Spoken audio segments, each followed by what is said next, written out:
네, 99번. X1년 2월 제품 생산 및 판매에 관련된 자료는 다음과 같다. 초변도 원가 계산을 이용한 2월 재료 처리량 공훈이익은 얼마인가?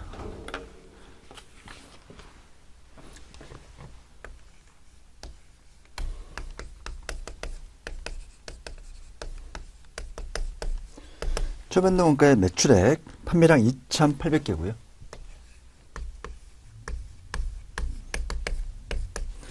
단위당 판매 가격 250입니다. 매출액 나오겠죠?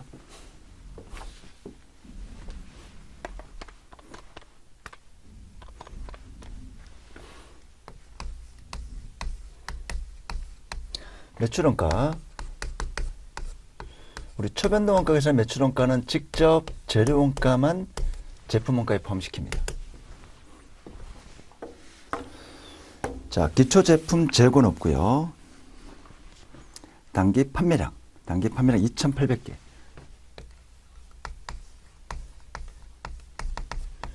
곱하기 직접 재료원가 80입니다.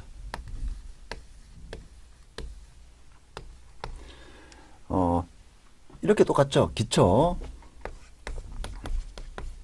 재료 단기 생산 3,000개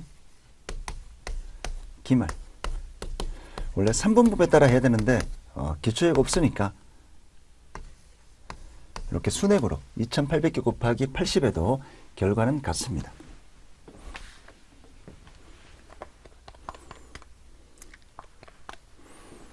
$224,000원입니다.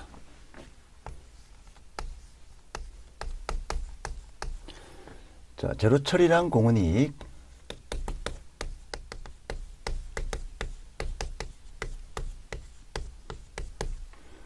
매출에서 매출원가 빼면 재료 처리량 공훈이익.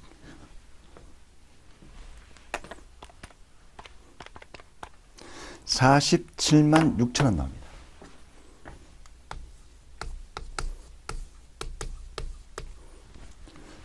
자, 정답은 3번이고요. 100번.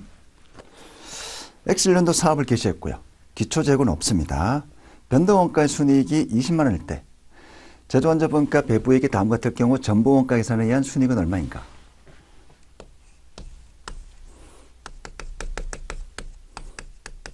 변동원가에 의한 이익이 20만원이고요. 마이너스 기초재고에 포함된 고정제조원자본가 플러스 기말재고에 포함된 고정제조원자본가. 자, 하면 우리 전부원가 계산에 의한 이익이 산정이 됩니다. 기말재고에 포함된 고정제조원자본가 제공품 제품이 있습니다. 2만원 더하기 15,000원. 고정제조원자본가 기말재고에 포함된 고정제조원자본가 기말제공품 2만원, 기말제품 15,000원, 35,000원입니다. 따라서 전부원가 계산에 의한 이익은 20만원 더하기 35,000원, 235,000원이 산정이 되고요. 정답은 4번입니다. 101번. 활동기준 원가 계산 도입 배경에 관한 설명으로 가장 올바르지 않는 것. 1번. 납품종 소량 생산 체제, 제조환경 변화로 과거 기준, 단일 배부 기준에 의한 단일 배부 기준으로 배부하게 되면 원가 왜곡이 발생할 수 있고요. 따라서 납품종 소량 생산은 제조원자본가 배부가 아주 중요한 역할을 합니다. 따라서 제조 활동별로 여러 가지 활동별로 제조원자본가를 집계하고 배부율을 따로따로 산정해서 좀 더 세밀하게 제조원자본가를 제품에 배부하다 보면 정확한 원가 계산이 된다. 활동기준 원가 계산의 취지입니다. 2번. 제조원자본가의 비중이 감소하는 반면 직접 노동 투입량이 정리됨에 따라 새로운 원가 배분 기준이 필요하게 되었다. 아니죠. 제조원자본가 비중이 증가함에 따라 정답은 2번입니다. 3번. 최근에는 제조원가뿐만 아니라 연구개발, 제품 설계, 마케팅, 기타 원가를 포함한 정확한 원가 계산이 요구됐다. 우리 수명주기 원가 계산, 그래서 활동기준 원가 계산이 더 중요한 역할을 할까? 역할이 필요합니다. 4번. 과거에도 이런 내용을 알고 있었지만 시간과 비용이 많이 걸리기 때문에 못했는데 최근에는 컴퓨터 통합 시스템 도입으로 관련된 정보를 적은 비용과 적은 시간으로 할 수 있기 때문에 용이하기 때문에 활동기준 원가계산 도입 배경이 됩니다. 정답 2번입니다. 102번. 자, CVP 분석이고요. 단위당 판매 가격과 단위당 변동원가가 일정합니다. 불변이고요. 총 고정원가가 증가할 경우, 자, 우리 매출액 곱하기 공원이익률 빼기 고정비는 이익입니다. 총 공원이익은 감소해요. 총 공원이익은 변하지 않죠. 총 공원이익은 변하지 않습니다. 자, 왜냐하면 이제 P하고 V가 일정하면 단위당 공원이익도 일정합니다. 자, 따라서 총 공원이익 증가, 총 공원이익 감소는 우리가 알 수가 없죠.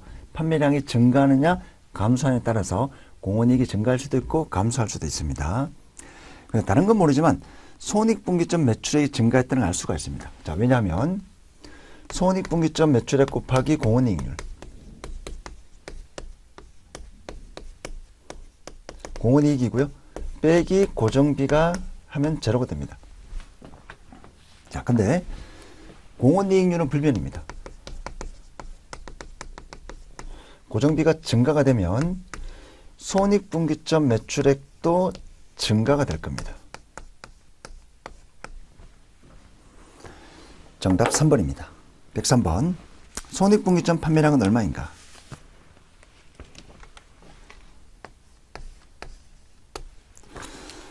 제품 단위당 판매 가격 1000, 단위당 변동 제조원가 600, 단위당 변동 판매 관리비 150. 따라서 변동비는 총 변동비, 단위당 변동비는 750이 됩니다. 고정 제조 원자본가, 고정 판매 관리비, 총 고정비 250만 원 더하기 125만 원, 375만 원.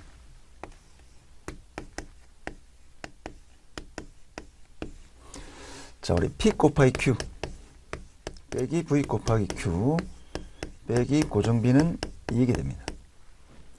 손익분기점 판매량이니까 이익이 제로 되죠. 자, 투입해 볼게요. 1000 곱하기 Q 빼기 750 곱하기 Q 고정비 375만 원은 제로가 되고요.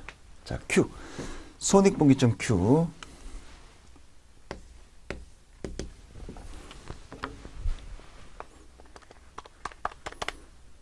375만 원 나누기 1750이니까 250이죠. 250Q 나누기 250 하면 Q는 15,000개 나옵니다.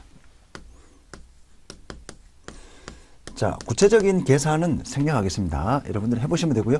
250Q 빼기 375만 원은 Q는 이때 Q는 15,000개, 손익분기점 판매량은 15,000개 산정이 됩니다. 정답 4번입니다. 자, 104번. 3일은 단일 제품을 생산 판매하고 있습니다. 단위당 판매 가격 48원, 단위당 변동원가 36원, 연간 총 고정 원가는 25,000원. 올해 목표 이익을 11,000원으로 책정하고 있습니다. 가장 올바르지 않은 것.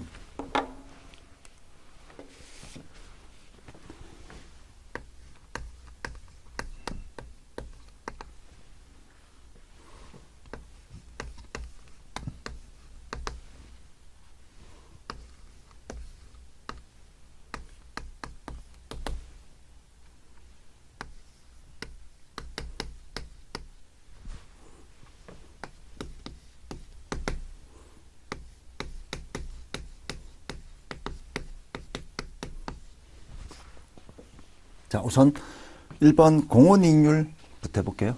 자, 공원이익률.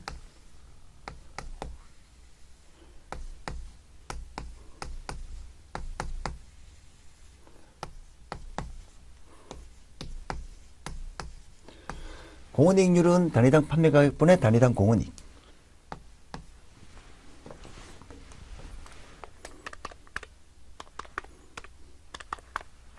25% 됩니다.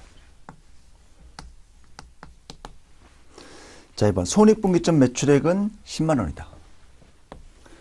손익분기점 매출액 공원이익률 25%. 고정비 2만 5천 원. 영업이익은 제로가 되고요. 자, 그럼 손익분기점 매출액.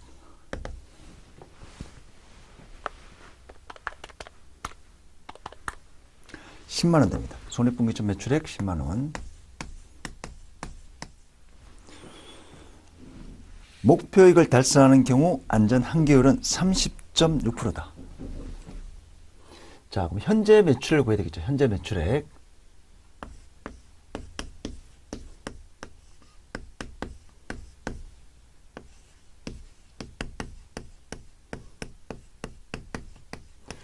목표이익을 달성하기 위한 현재 매출액.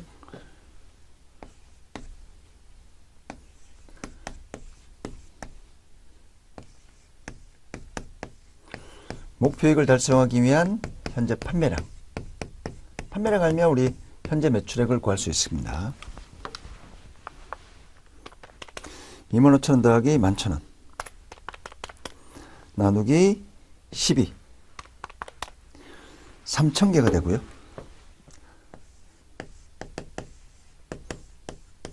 자, 우선 안전 한계율입니다.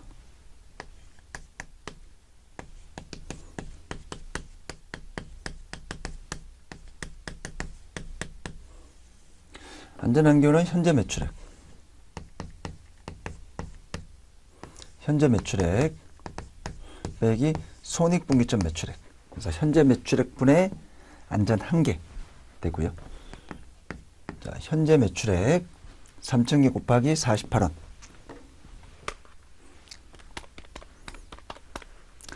14만 4천 원입니다.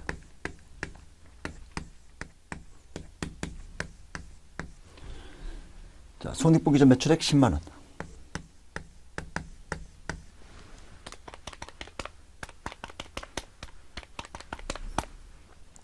(30.6%) 반올림하면 약 30.6%. 30.5555%니까 반올림하면 약 30.6%가 산정이 되고요. 4번 목표이익 달성하기 위해서는 3,050개가 아니고 3,000개죠. 정답 4번입니다. 105번입니다. 조업도 변동에 따라 조정되어 작성될 예산을 우리가 변동 예산이라고 부르고 있습니다. 정답 1번입니다. 106번 책임의 기조에 대한 설명으로 가장 올바르지 않은 것. 1번 책임 중심점이란 경영관리자가 특정 활동에 대해 통제할 책임을 지는 조직의 부분을 말합니다. 2번 책임 중심점은 책임의 성격 및 책임 범위에 따라 원가 중심점, 수익 중심점, 투자 중심점, 이익 중심점으로 분류할 수 있습니다. 3번 수익 중심점은 매출액에 대해서만 통계 책임을 지는 책임 중심점으로 기업의 최종 산출물인 제품, 판매 수익 창출하는 데 1차적인 책임을 진다. 맞는 표현이고요. 4번 원가 중심점은 특정 원가 발생에만 통제 책임을 지는 책임 중심점으로 판매부서, 영업소가 아니고요. 우리 제조부서가 이해가 될 수가 있죠. 정답 4번입니다. 107번 여러 가지 우리가 사업부의 요약 손익 여러 가지 이제 이익이 있는데 A 사업부의 요약 손익 계산서를 볼 때 경영자의 성과평가 목적으로 가장 적합한 이익. 자, 우리가 계산 문제 풀 때는 이제 판매부서 성과평가 이런 거 할 때는 우리 고정비는 통제 불가능한 원가라고 가정하는데 일반적으로 통제할 수 있는 모든 원가는 포함시켜야 됩니다. 통제 가능한 모든 원가는 성과평가할 때 포함시켜야 됩니다. 성과평가 시에 고려해야 되고요. 자, 따라서 공원이익에서 추적 가능, 통제 가능한 고정원가 10만원까지 고려한 사업부 경영자 공원이익 90만원이 성과평가 목적으로 가장 적합하다 할 수 있습니다. 정답 2번입니다. 108번 자녀이익. 투자 수익률이 현재 17%와 16%인 마포사업부, 용산사업부 모두 신규 투자안을 고려하고 있고요. 마포사업부와 용산사업부가 고려하고 있는 신규 투자안의 기대 수익률이 각각 15%, 17%입니다. 자본비용은 14%, 18%.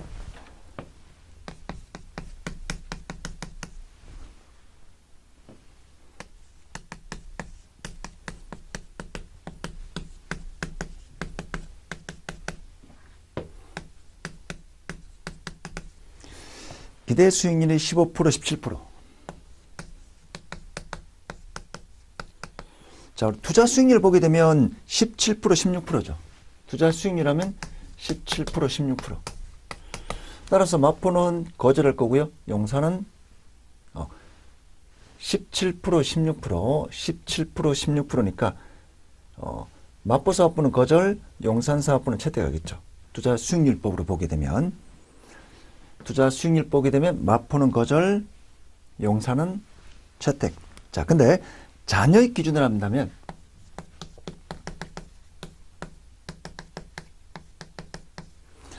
자본 비용이 14%, 18%. 자, 여기는 크고요. 여기는 작습니다. 그러면 이제 마포 같은 경우에는 우리가 영업이익 빼기 투자 금액 곱하기 자본 비용이 최저 필수익률 개념입니다. 최소한 이 정도 수익률이 나와야 된다. 자본 비용이 이때 최저 필수 수익률 개념이고요. 자, 따라서 투자 대비 영업이익이 즉 기대 수익률이 자본 비용보다 크다 이겠죠. 커야 됩니다. 예를 들어 투자 금액이 10만 원이라 가정해 볼게요. 자본 비용이 14%입니다. 자, 그럼 14만 원 초과되면 되는데 기대 수익 15%니까 10만 원 투자하면 15%니까 이거는 15만 원 나오겠죠. 기대 수익률이 10만 원 투자하면 죄송합니다. 10만 원 투자하면 15,000원. 10만 원 투자하면 15,000원. 10만 원 투자하면 15,000원 영업이 기대되고요. 근데 자본 비용 최저 필수익률이 14%, 14,000원이죠. 그래서 이렇게 하면 자녀익은 플러스 10,000원이 나옵니다. 따라서 자녀익법을 하게 되면 마포는 채택, 용산은 거절. 정답 2번입니다.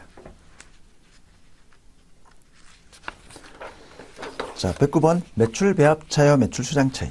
자, 한 문제 정도 보통 이제 판매 보수의 성과 평가할 때 한 문제 정도 나오는데 공식만 알면 여러분들이 쉽게 풀 수 있는 내용이고요.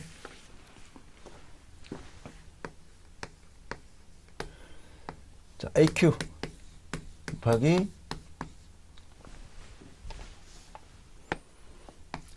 AP 빼기 SV. 원가는 전부 다 SV로 두고 시작합니다.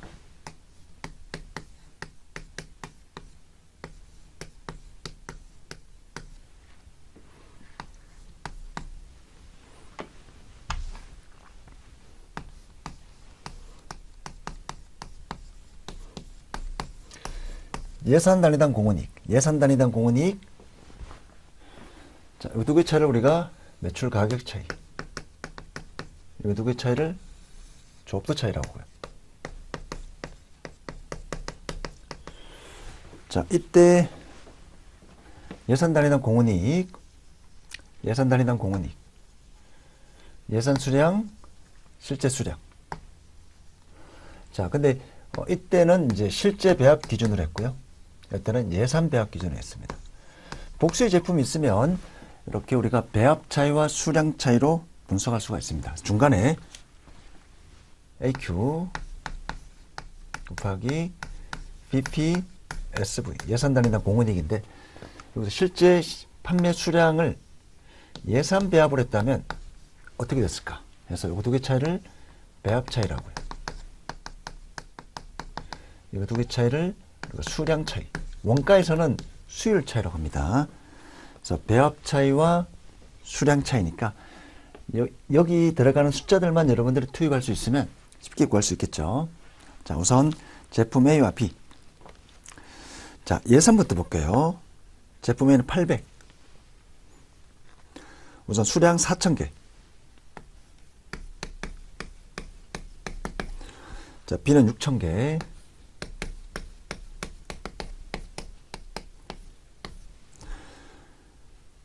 자, 예산 단위당 판매가 800, 변동원가 500.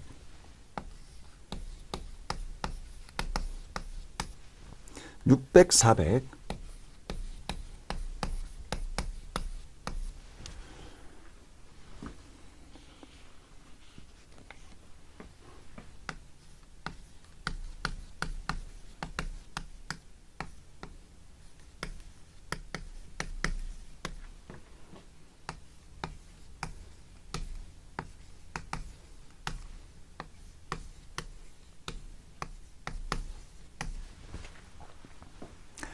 자, 실제 판매 수량 4,950, 6,050.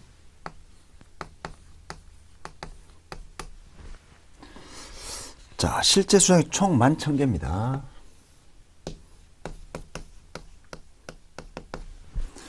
예산 수량 10,000개고요. 근데 예산 배합은 40%, 60%. 자, 이때 11,000개를 40%, 60% 했다면 어떻게 판매가 되었을까?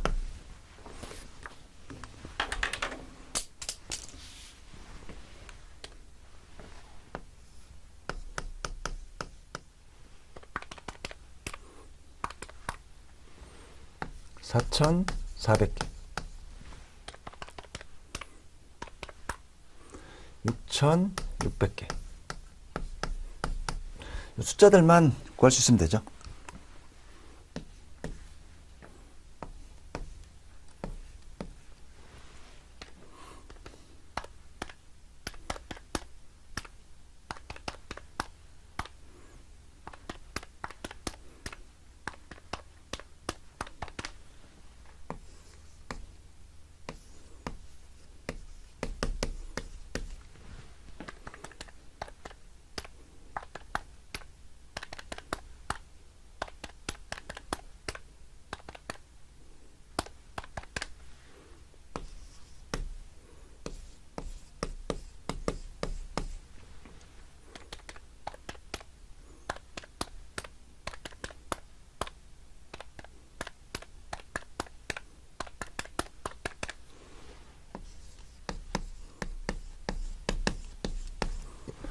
자, 두 개 차이, 배합 차이, 수량 차이.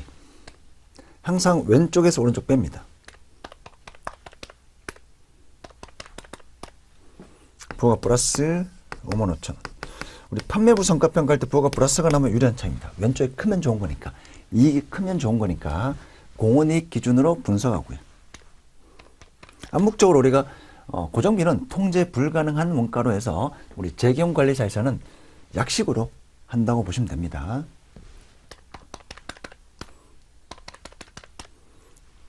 부가 플러스 240,000원.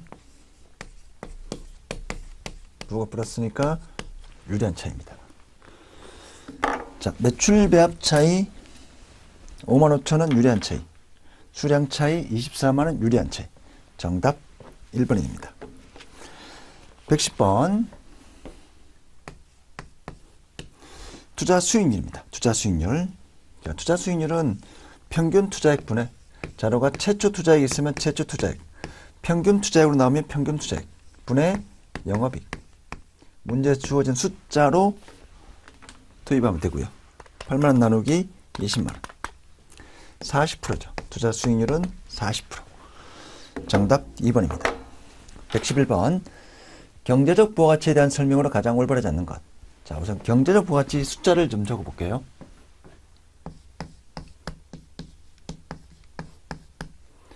자, 세후 영업이익입니다. 세후 실질 영업이익.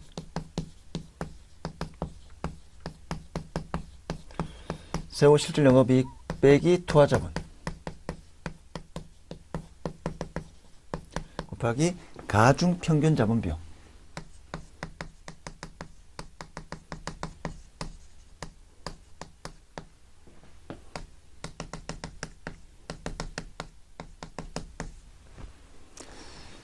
자, 다른 조건이 동일하면 영업이익이 감소하면 EV에는 감소되겠죠.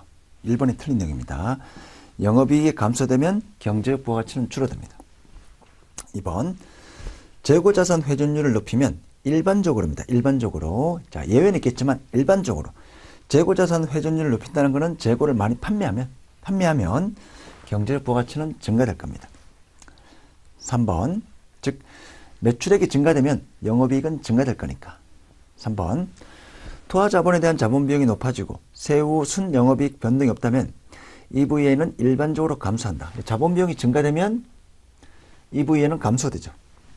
4번, 경제적 부가가치를 증가시키기 위해서는 영업이익률을 높이거나, 즉 영업이익을 높이거나 투하자본의 회전을 높여서 영업이익이 증가되도록 하는 게 바람직합니다.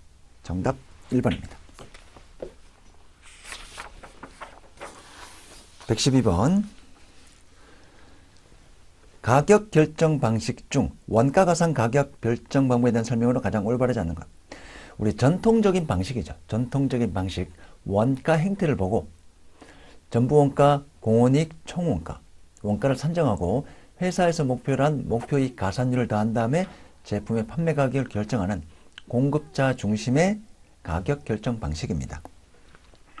1번, 원가에 회사에서 목표로 한 이윤을 가산시키기 때문에 적전 이윤을 확보할 수 있습니다.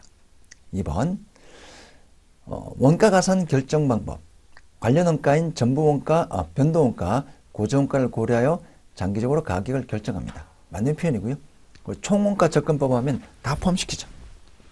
3번, 한계 수익과 한계 비용이 일치하는 점에서 제품의 판매 가격이 결정되므로 기업의 이익이 극대화된다. 이거는 경제학적인 가격 결정 방식인데 이론상으로 있지 실무에 쓰지 않습니다. 정답은 3번이고요. 자, 4번, 원가 계산 방법에 따라 공원이익 접근법, 전부이익 접근법, 총원가 접근법이 있습니다. 113번, 자, 의사결정.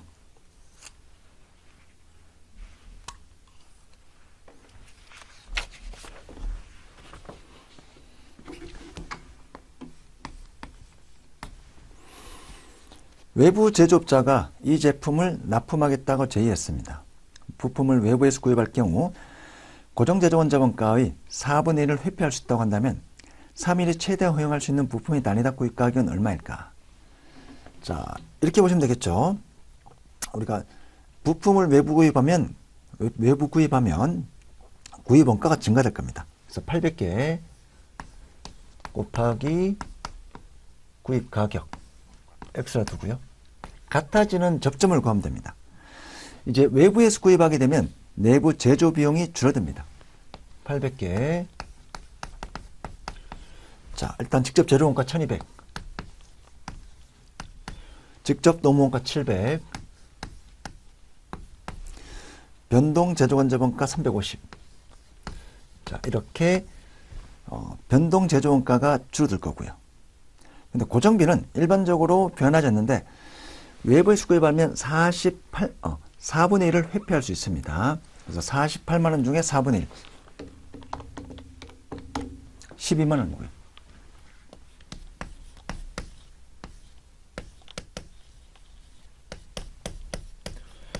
자, 이만큼 우리가 감소. 이만큼 외부 구입 비용 증가. 이 접점이 최대한 허용할 수 있는 구입 가격입니다.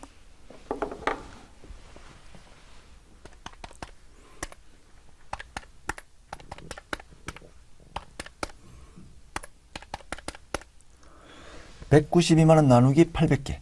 192만 원이고요. 800개 나눕니다. 자, 그럼 2,400이 산정이 됩니다. 2,400. 2,400이 증가되면 외부 구입 비용이 더 증가되기 때문에 최대한 허용할 수 있는 부품의 단위당 구입 가격은 2,400이 됩니다. 114번.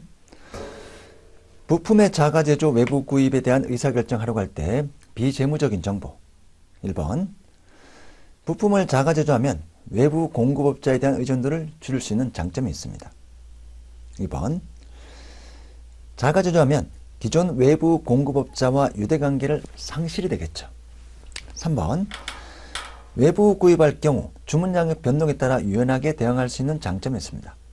자가 제조하면 갑자기 주문량이 늘어나면 공장 설비를 증설해야 되는데 이 공장 설비 증설이 단기간에 이루어지는 게 아니기 때문에 외부 구입하게 되면 즉 주문량 변동에 따라 유연하게 대응할 수 있습니다. 4번 부품을 외부 구입할 경우 외부 공급업자를 통해 부품의 품질 관리를 용이하게 할 수 있는 장점이 있다. 부품의 품질 관리는 우리 회사가 자가 제조하면 우리 회사 자체적으로 이 품질 관리하기 때문에 자가 제조하는 쪽이 자가 제조하는 대안이 품질 관리에는 더 유용할 겁니다. 직접 우리가 생산하는 거니까. 정답 4번입니다. 115번 3일은 3개의 사업부를 운영하고 있으며 X1년 당기 순이익이 50만 원입니다. 이 중 A 사업부의 공은이익이 6만 원, A 사업부에 대한 공통원가 배분액이 5만 원이고요. 공통원가 배분액 중 3만 원은 A 사업부를 폐지하더라도 계속 발생합니다. A 사업부를 폐지할 경우 당기 순이익은 얼마인가? 자, 115번 현재 당기 순이익 50만 원이죠.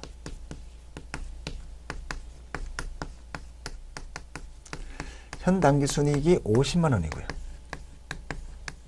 자, 그러면 사업부를 폐지할 경우 정분 수익, 정분 비용, 회사 전체 이익이 어떠한 방향으로 변하는지 볼게요. 자, 폐지하는 경우로 의사결정 해보겠습니다.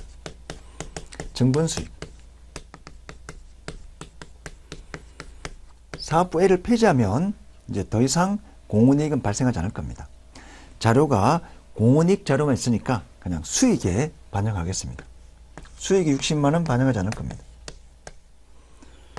정분 비용. 자, 공은이익이니까 여기다 우리가 넣었고요. A 사업부 공통원가 배분액, 즉 고정원가가 5만 원인데 3만 원은 사업부 A를 폐지해도 계속 발생합니다. 자, 그러면 2만 원이 줄어든다는 거죠. 숫자가 틀리네. 6만 원. 3만 원이 계속 발생하니까 공통원가 2만 원이 줄어듭니다. 자, 항상 정분 수익의 정분 비용을 뺍니다. 마이너스 6만 원 빼기 마이너스 2만 원. 이렇게 하면 마이너스 4만 원 되죠. 사업부 A를 폐지하면 오히려 회사 전체 이익이 4만 원 줄어듭니다. 그래서 폐지하게 되면 46만 원이 될 겁니다. 정답 2번입니다. 116번. 자, 우리 NPV이고요. 가장 전형적인 내용입니다. 3일은 내용연수 3년인 기계장치에 투자로 갑니다. 기계장치를 구입하면 처음 2년 동안은 매년 600만 원, 3년째 300만 원의 현금 지출 운영비를 줄일 것으로 판단하고 있다. 자, 3년째 1년차, 2년차는 600, 3년차는 300. 회사의 최저 필수익률, 즉 자본 비용이 12%이고 이 기계장치의 투자액의 현재 가치가 800만 원을 할 때 기계장치에 투자하는 순 현재 가치는 얼마인가?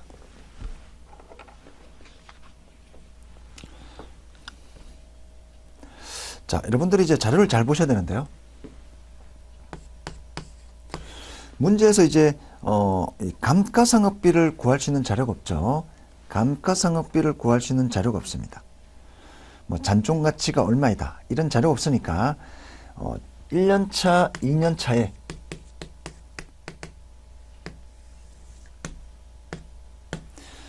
$600만 원, 600, 3년차에 300. 매년 똑같게 되면 우리 연금의 현재 가치를 쓰는데 이 문제에서는 이 600, 300 자체가 이 내용이라는 겁니다. S 빼기 5 곱하기 1-t 플러스 dt. 이 자체가 이 숫자라는 의미입니다. 자, 이거는 우리가 자료를 보고 판단을 해야 되는데요. 문제에서 감가상각을 구할 수 있는 특별한 자료가 없고요. 특별한 언급이 없으니까 600만 원, 300만 원이 이 전체 순 영업 현금이라고 암묵적으로 보시면 되겠습니다. 암묵적으로 이 전체가 순 영업 현금으로 가정하면 되고요. 자, 사실 때 법인세도 없으니까 이게 S 빼기 O라고 보시면 되겠습니다. 자, 현재 가치 따로따로 땡기겠습니다. 따로따로. 자, 600.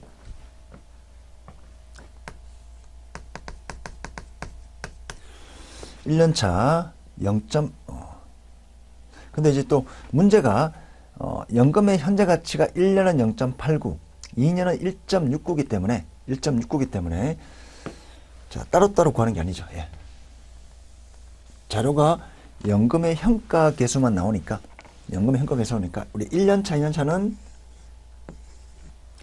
600 곱하기 2년 연금의 현가 1.69.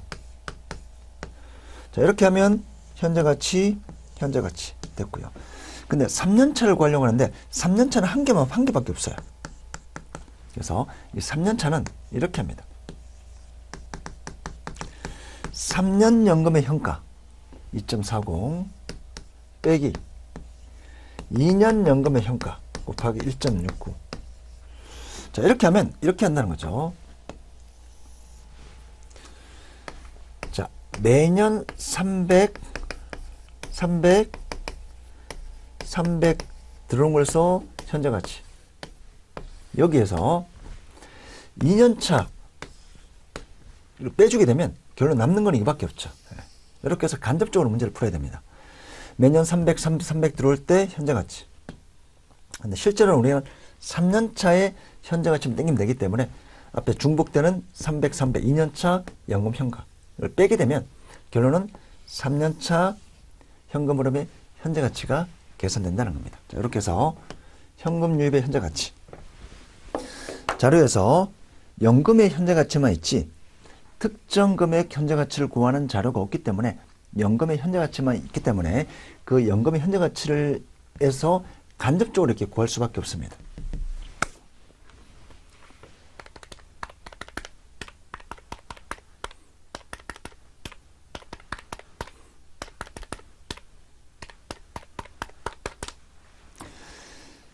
자, 1227만 원입니다. 1227만 원. 현금 유입의 현재 가치. 근데 빼기 현금 줄 현재 가치는 800이고요.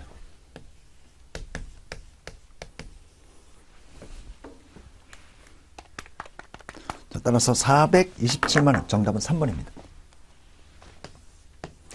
순 현재 가치는 427만 원이 됩니다. 현금 유입 현재 가치, 현금 유출 현재 가치. 자, 117번. 3일은 8개월 전에 기계장치를 400만 원에 구입했으나 사업 전환 후에 더 이상 이 기계를 사용할 수 없게 되었습니다.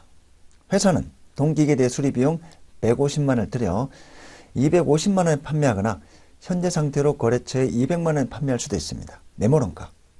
이미 과거에 구입한 400만 원은 메모론가죠. 메모론가. 우리가 미래 의사결정할 때 더 이상 고려할 필요가 없는 원가. 메모론가 정답 4번입니다. 예상 수리비용 150만 원 관련원가. 현재 판매 예상 금액 관련원가. 수리된 상태에서 판매 금액 관련원가입니다. 정답 4번이고요. 118번. 자, 대체 가격 내용이고요.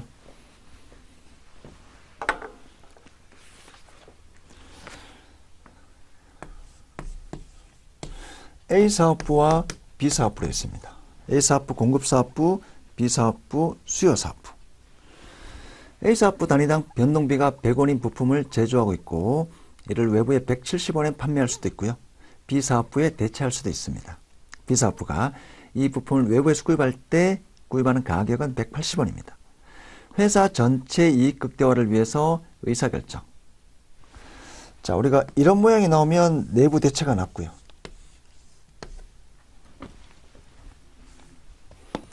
이런 모양이 나오면 내부 대체고요. 반대로 이런 모양이 나오면 외부에서 구해 반영이 낫죠. 자, 우선 A 사업부의 최소 공급 가격.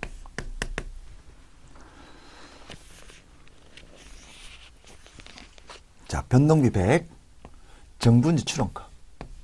자, 더하기 외부에 판매할 수도 있고 내부에 대체할 수도 있으니까 기회 원가가 있는 걸로 암묵적으로 가정합니다. 기회 원가 있는 거로. 단위당 기회 원가. A 사업부의 최소 공급 가격은 170이 됩니다. 170. 자, B 사업부의 최대 대체 가격은 180이 되죠. 이렇게 해서 170, 180. 내부에 대체하는 게 무조건 플러스 10 유리합니다. 유리합니다. 자, 문제에서 A 사업부 단위당 변동비가 100. 외부 판매할 경우 170. 그리고 B 사업부에 대체할 수 있다. 외부의 구입 가격은 180. 단위당 정분 출원가. 단위당 기회 원가. 자, 해서 170이 산정이 됩니다. 최소 대체 가격, 최대 대체 가격. 이런 모양이니까 내부에 대체하는 게 기업 전체 이익 극대화하는 점에서는 유리합니다. 정답 1번입니다. 자, 119번이고요.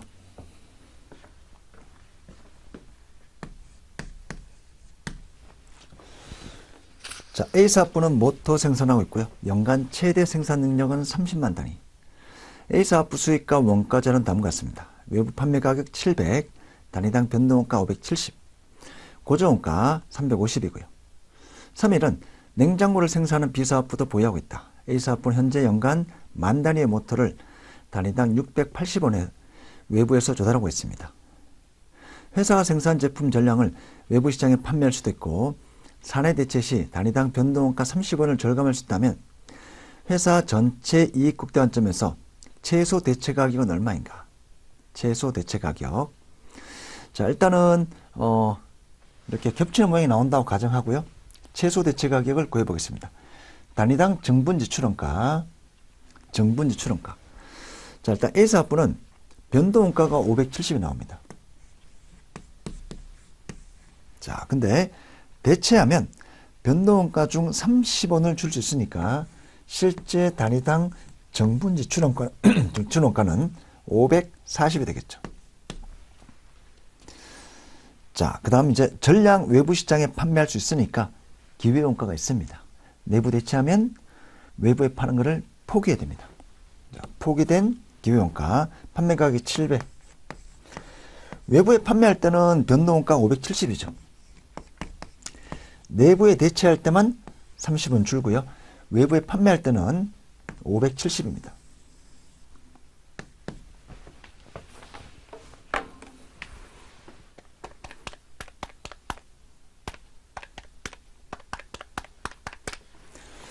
최소 대체 가격 670이 됩니다. 정답 3번입니다. 120번. 품질원가 관련된 정보는 다음과 같습니다. 외부 실패원가는 얼마인가? 자, 외부 실패원가 반품, 소비자 고충 처리비, ASB. 자, 이런 내용인데 반품 원가와 소비자 고충 처리비 2,500과 5,000 이 두 가지만 외부 실패원가죠. 정답은 3번입니다. 7,500입니다. 자, 이렇게 해서 우리 2020년 5월 재경관리사 원가관리액의 기출문제 모두 풀이 마치겠습니다.